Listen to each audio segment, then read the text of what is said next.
Assalamualaikum warahmatullahi wabarakatuh. Nama saya Reni Puji Lestari dari kelompok 2. Di sini saya akan menjelaskan tentang prinsip-prinsip pembelajaran kurikulum 2013.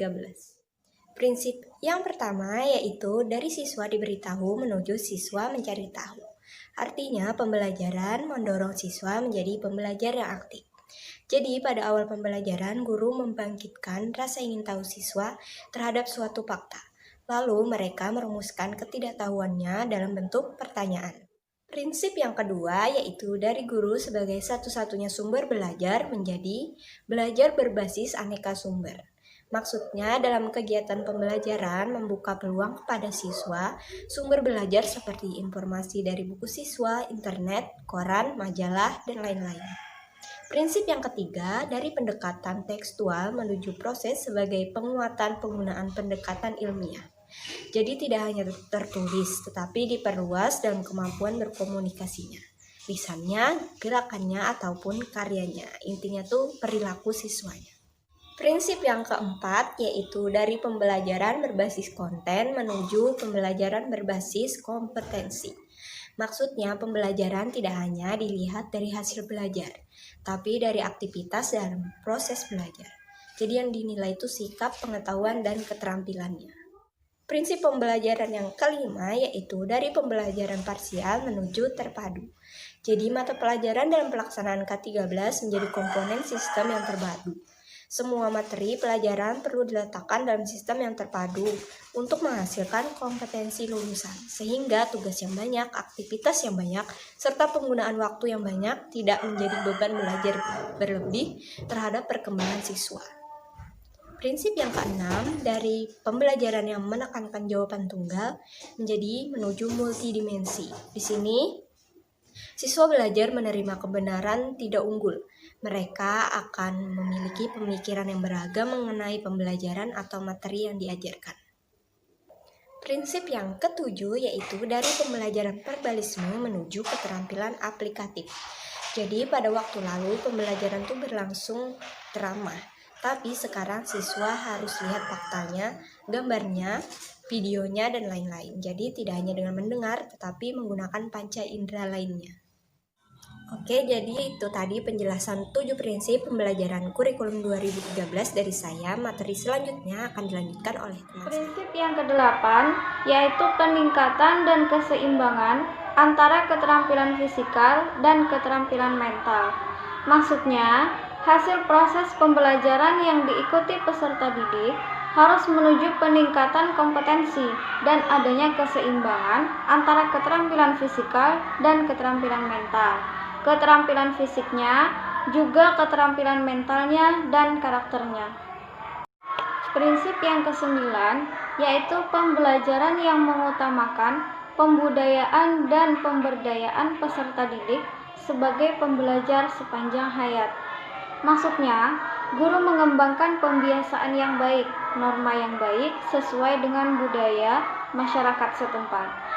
Misalnya, budaya disiplin, budaya salam sapa, budaya baca, budaya bersih, bicara sopan, penggunaan teknologi, dan lain-lain. Prinsip yang ke-10 yaitu pembelajaran yang menerapkan nilai-nilai dengan memberi keteladanan, membangun kemauan, dan mengembangkan kreativitas peserta didik dalam proses pembelajaran.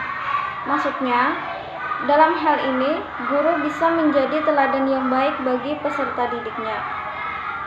Memberikan contoh bagaimana hidup selalu belajar, hidup patuh menjalankan agama, dan sikap dan karakter yang baik. Guru di depan jadi teladan, di tengah peserta didiknya menjadi teman belajar, di belakang selalu mendorong, memberi semangat agar peserta didik tumbuh dan mengembangkan potensi dirinya secara optimal. Prinsip yang ke-11, pembelajaran yang berlangsung di sekolah, di rumah, dan di masyarakat. Peserta didik tidak cukup hanya belajar di sekolah saja, dikarenakan waktunya yang terbatas. Nah, maka dari itu, guru perlu mendesain tugas-tugas baik terstruktur ataupun tidak terstruktur untuk dikerjakan di rumah maupun melibatkan lingkungan masyarakat. Pembelajaran harus dapat dikaitkan dengan kehidupan sehari-hari dalam keluarga maupun masyarakat. Prinsip ke-12 yaitu pembelajaran yang menerapkan prinsip bahwa siapa saja adalah guru, siapa saja adalah siswa, dan di mana saja adalah kelas. Jadi, belajar berbagi dengan teman, belajar mengemukakan pendapat, dan mendengarkan pendapat orang lain dengan baik. Siswa dimungkinkan menjadi model guru bagi siswa lain dan diskusi akan terbangun dalam aktif dan kreatif. Prinsip yang ke-13 yaitu pemanfaatan teknologi informasi dan komunikasi untuk meningkatkan efisiensi dan efektivitas pembelajaran. Guru dituntut untuk dapat memanfaatkan teknologi dalam pembelajaran, misalnya penguasaan TIK, membuat bahan ajar dengan PowerPoint, akses internet, dan sebagainya. Prinsip yang terakhir, yang ke-14, yaitu pengakuan atas perbedaan individual dan latar belakang budaya peserta didik. Maksudnya, guru harus mengembangkan semangat menghargai sesama peserta didik, baik perbedaan individual dan latar belakang peserta didik, agama, ras, dan budaya. Dalam hal ini akan bertumbuh karakter nasional. Assalamualaikum warahmatullahi wabarakatuh. Saya Zulia Sinta dengan nomor NPM 19520013 dari kelompok 2 akan menjelaskan tentang pembelajaran di luar kelas. Yang pertama yaitu pengertian pembelajaran di luar kelas atau outdoor learning. Outdoor learning merupakan aktivitas luar sekolah yang berisi tentang kegiatan di luar kelas atau di luar sekolah dan di alam bebas lainnya. Yang kedua, model pembelajaran. Model pembelajaran pendidikan di luar ruang adalah suatu pembelajaran yang dilakukan di luar ruang atau luar kelas. Selanjutnya, proses pembelajaran luar kelas. Proses pembelajaran luar kelas adalah proses pembelajaran yang dapat membangun makna input, kemudian prosesnya melalui struktur kognitif sehingga berkesan lama dalam ingatan atau memori, yaitu terjadinya konstruksi. Selanjutnya, pendidikan luar kelas diartikan sebagai pendidikan yang berlangsung di luar kelas yang melibatkan pengalaman yang membutuhkan partisipasi siswa untuk mengikuti tantangan petualangan yang menjadi dasar dari aktivitas luar kelas seperti hiking, mendaki gunung, camping, dan lain-lain. Jadi, outdoor learning adalah suatu kegiatan di luar kelas yang menarik dan menyenangkan serta lebih menyatu dengan alam. Adapun tujuan outdoor learning yaitu yang pertama, menciptakan pembelajaran yang aktif, kreatif, dan inovatif. Yang kedua, memadukan antara bermain dan belajar. Yang ketiga, menghilangkan rasa jenuh pada siswa ketika dalam kondisi pembelajaran indoor. Yang keempat, menggunakan alam sebagai media pembelajaran. Yang terakhir, yaitu manfaat outdoor learning. Yang pertama, pemikiran lebih jernih. Yang kedua, pembelajaran lebih menyenangkan. Yang ketiga, pembelajaran lebih rekreatif. Dan yang keempat, belajar lebih real. Yang kelima, anak akan mengetahui alam bebas dan dunia nyata. Yang keenam, wahana belajar lebih luas. Dan yang terakhir, kerja otak lebih real. Mungkin itu saja yang dapat saya sampaikan. Salah hilaf mohon dimaafkan. Assalamualaikum warahmatullahi wabarakatuh.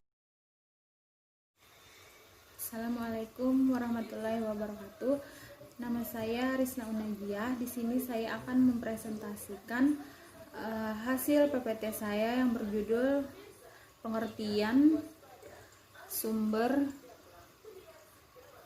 lingkungan sebagai sumber belajar. Yang pertama yaitu pengertian sumber belajar, yaitu informasi yang disajikan dan disimpan dalam bentuk media yang dapat membantu siswa dalam belajar sebagai perwujudan dan dari kurikulum. Adapun sumber belajar dapat dikategorikan, yang pertama adalah tempat atau lingkungan, kemudian benda, orang, buku, dan peristiwa. Lalu ada Quran yang membahas tentang lingkungan sebagai sumber belajar, yaitu surah Ali Imran ayat 190 sampai 191. Sesungguhnya dalam penciptaan langit dan bumi dan silih bergantinya malam dan siang terdapat tanda-tanda bagi orang-orang yang berakal, yaitu orang-orang yang mengingat Allah sambil berdiri atau duduk atau dalam keadaan berbaring, dan mereka memikirkan tentang penciptaan langit dan bumi seraya berkata, "Ya Tuhan kami, tiadalah Engkau menciptakan ini dengan sia-sia, Maha suci Engkau, maka peliharalah kami dari siksa neraka." Kemudian ada pengertian lingkungan sebagai sumber belajar, yaitu lingkungan merupakan kesatuan ruang dengan semua benda dan keadaan makhluk hidup termasuk di dalamnya manusia dan perilakunya serta makhluk hidup lainnya, yaitu lingkungan terdiri dari unsur-unsur biotik atau makhluk hidup, abiotik atau benda mati, dan budaya manusia. Jadi lingkungan sumber belajar adalah suatu tempat atau ruang yang terdiri dari makhluk hidup dan benda mati yang dimanfaatkan manusia untuk belajar sehingga tercipta budaya manusia. Kemudian ada pemanfaatan lingkungan sebagai sumber belajar, yaitu pemanfaatan sumber daya lingkungan diperlukan dalam upaya menjadikan sekolah sebagai bagian integral dari masyarakat setempat. Sekolah bukanlah tempat yang terpisah dari masyarakatnya. Dengan cara ini, fungsi sekolah sebagai tempat pembaharuan dan pembangunan sosial budaya masyarakat akan dapat diwujudkan. Hanya itu presentasi dari saya. Sekian, terima kasih. Assalamualaikum warahmatullahi wabarakatuh. Assalamualaikum warahmatullahi wabarakatuh. Perkenalkan, Ulun Muhammad Fauzi. Ulun akan melanjutkan presentasinya Mbak Risna tentang lingkungan sebagai sumber belajar. Nah, sekarang Ulun akan menjelaskan metode pembelajaran. Nah, jadi ada 6. Yang pertama metode survei. Metode survei itu contohnya kita langsung melihat ke tempatnya. Yang kedua metode praktek lapangan, kita akan terjun langsung ke lapangan. Yang ketiga metode karya wisata. Yang keempat metode berkemah. Yang kelima metode presentasi narasumber. Yang keenam metode pengabdian masyarakat. Nah, langsung kita lanjut jenis-jenis lingkungan sebagai belajar. Jenis-jenis lingkungan sebagai sumber belajar. Oke, ada 3 ya. Yang pertama lingkungan alam asli, artinya seperti hutan atau lain sebagainya. Yang kedua lingkungan alam buatan manusia seperti taman. Yang ketiga lingkungan sosial dan budaya. Oke, kita lanjut. Fungsi lingkungan sumber belajar. Jadi ada 3. Yang pertama fungsi psikologis. Yang kedua fungsi pedagogis. Yang ketiga fungsi instruksional. Nah, jadi sebagai berikut bisa kita baca sendiri. Nah, oke, langsung aja Ulun akan jelaskan ada kekurangan dan ada kelebihannya. Yang pertama kelebihannya ya. Kelebihan lingkungan sebagai sumber belajar. Yang pertama, lingkungan adalah sumber belajar real, bukan tiruan ataupun rekayasa. Yang kedua, pembelajaran menjadi lebih menarik karena kita langsung di alam. Yang ketiga, lingkungan memberikan pembelajaran bermakna. Yang keempat, mengaktifkan belajar peserta didik. Yang kelima, memperkaya sumber belajar di kelas. Yang keenam, menumbuhkan rasa cinta terhadap lingkungan. Itu kelebihan-kelebihan lingkungan sebagai sumber belajar. Sekarang kekurangannya ya. Oke, sekarang kekurangannya. Kelemahan dan kekurangan lingkungan sebagai sumber belajar. Yang pertama, perlu persiapan yang menyibukkan, banyak waktu terbuang. Jadi kita menyiapkannya itu termasuk membuang waktu gitu ya. Oke, yang kedua, sebagian opini siswa menganggap hanya bermain-main. Jadi apabila kita belajar di sumber alam, seakan-akan anak-anak itu bermain-main. Yang ketiga memerlukan waktu yang lama. Nah, yang keempat pastinya yaitu ada biaya tambahan. Oke, cukup sekian presentasi dari Ulun. Mohon maaf apabila ada salah kata. Wassalamualaikum warahmatullahi wabarakatuh.